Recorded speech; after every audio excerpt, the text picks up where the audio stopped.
Welcome back to my channel SG family. জয় Shrikrishna, Radhe Radhe. SG ফ্যামিলির পক্ষ থেকে সবাইকে জানাই স্বাগতম। সবাইকে জানাই গুড মর্নিং, শুভ সকাল।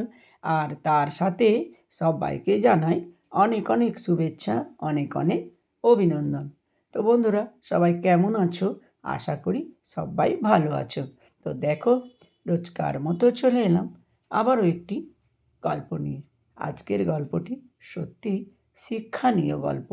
এক মা তার মেয়েকে এমনভাবে ব্যাখ্যা করে বুঝিয়ে দিলেন যে দেখো, সবসময় তোমাদের পছন্দ, তোমাদের আবেগ যে কাজ করবে সেটা নয়।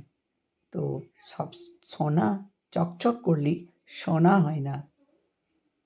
তো এই নিয়েই আজকের একটা গল্পটা সত্যি শোনো, ভালো লাগবে।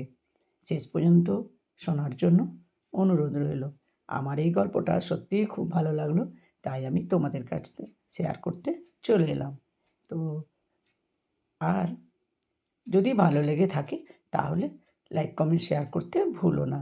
তো চলো, গল্পটাই আজকে মা মেয়ের জন্য কী প্ল্যান করে রেখেছে মানুষ চেনার, মানুষের পাশে থাকার বা ভালো লাগা বা আবেগের যে কোনো জায়গা নেই, সব নির্ভর করে মানুষ কতটা দিতে পারবে, নির্ভর করে মানুষ শেষ পর্যন্ত সাথ দিতে পারবে কি না, না দূরে ঠেলে দেবে। এই নিয়ে আজকের গল্পটা। তো গল্পটা শুনে নাও, আশা করি তোমাদের ভালো লাগবে। আর আমি খুব বড় গল্প দিতে চাই না, তো একটা গল্প একটু বড় হয়ে যায়, সেখানে একটু বড় হয়ে যায়, নইলে তো আমি 8 থেকে 10 মিনিটের মধ্যেই রাখতে চাই। তো চলো, মায়ের দেয়া মূল্যবান শিক্ষা। সকালে রান্নাঘরে কাজ করতে করতে মাকে হঠাৎ খুব অদ্ভুত কথা বলল মেয়েটা। মা, আমি আমার প্রেমিকের সঙ্গে ঘনিষ্ঠ হতে চাই, তুমি কি আমাকে অনুমতি দেবে? মা থমকে দাঁড়ালেন। মেয়ের চোখ দুটো কাঁপছিল, ভয়, কৌতূহল আর একটু জেদ মিশেছিল তাতে। অবাক হলেও মা শান্ত গলায় বললেন, ঠিক আছে রে, অনুমতি দেব, তবে তার আগে 1 সপ্তাহ আমার একটি কথা মেনে চলতে হবে তোমাকে। মেয়েটি অবাক, কী কথা মা? মা ধীরে ধীরে বললেন, প্রতিদিন সকালে রাজার প্রাসাদের সামনে গিয়ে যখন রাজা তার সৈন্যদের নিয়ে বেরোবেন, তখন তুমি হঠাৎ অজ্ঞান হওয়ার মতো করে মাটিতে পড়ে যাবে। এরপর বাড়ি ফিরে আমাকে সব কথা বলবে, কারা তোমাকে তুলল, কারা সাহায্য করলো বা করলো না। মেয়েটি রাজি হয়ে গেল। আর শুরু হলো এক অদ্ভুত সপ্তাহ। প্রথম দিন রাজা প্রাসাদ থেকে বেরোতেই মেয়েটি ধীরে ধীরে মাটিতে ঢলে পড়ল। রাজা ঘোড়ার লাগাম টেনে থামালেন, নিজে নেমে এসে মেয়েটির মুখে জল ছিটিয়ে দিলেন, লোক ডাকলেন, ওষুধ পাঠালেন, সাবধানে বাড়ি ফেরারও নির্দেশ দিলেন। মেয়েটি বাড়ি ফিরে সব বলল। মা শুনে শুধুমাত্র মাথা নেড়ে বললেন, ঠিক আছে, কালকের দিনটা দেখো। দ্বিতীয় দিন মেয়েটি আবার একই জায়গায় পড়ে গেল, কিন্তু এদিন রাজা পিছন ফিরে তাকালোও না।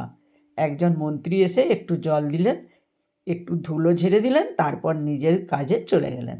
মেয়েটি ফিরে বলতে মা চুপচাপ শুনে রইল। তৃতীয় দিন এবার মেয়েটি ইচ্ছে করে মন্ত্রীর চোখের সামনে পড়ল, কিন্তু মন্ত্রীও দূরে তাকিয়ে এগিয়ে গেলেন। একজন সেনাপতি এসে তাকে উঠিয়ে দিলেন, খুব বেশি নয়, শুধু নামমাত্র। চতুর্থ দিন সেনাপতিও থামলেন না, একজন সাধারণ সৈনিক এগিয়ে এলো। পঞ্চম দিন সৈন্যরাও পাত্তা দিল না, একজন পথচ্যুত লোক এসে হাত বাড়িয়ে বলল, উঠুন, রোদ লাগছে। ষষ্ঠ দিন লোকজন আর কেউ দাঁড়ালো না, কেউ কেউ পাশ কাটিয়ে গেল, কেউ বিরক্ত হয়ে বলল, রাস্তা আটকাচ্ছেন কেন?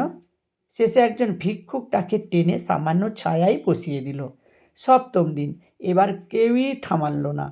অনেকক্ষণ পরে পড়ে থাকার পর একটা পথের কুকুর এসে তার মুখ শুকতে লাগলো। মেয়েটির চোখে জল এসে গেল, কেউ আর তাকে মানুষ হিসেবেও দেখল না। সন্ধ্যায় বাড়ি ফিরতেই মা তাকে জড়িয়ে ধরলেন। মেয়েটি কাঁপছিল, ভয়ে নয়, গভীর একটা উপলব্ধিতে।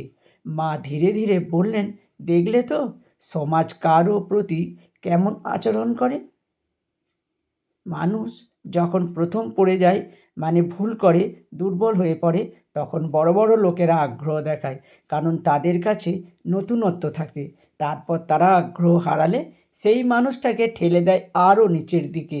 আর শেষে এমন সময় আসে যখন কেউই আর ফিরে তাকায় না।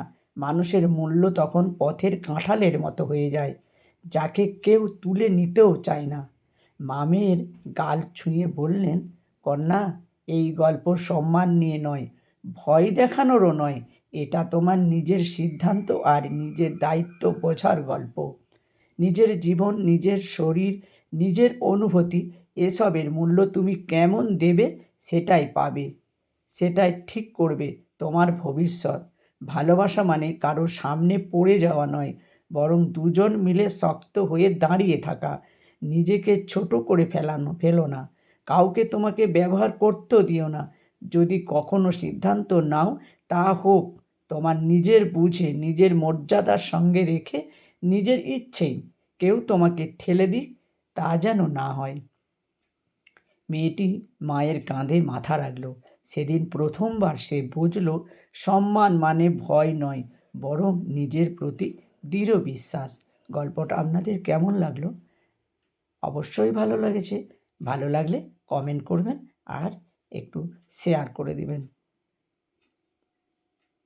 আজকের গল্প এই পর্যন্তই। আবার নিয়ে আসবো অন্য কোনো দিনে অন্য কোনো গল্প নিয়ে। তো চলো।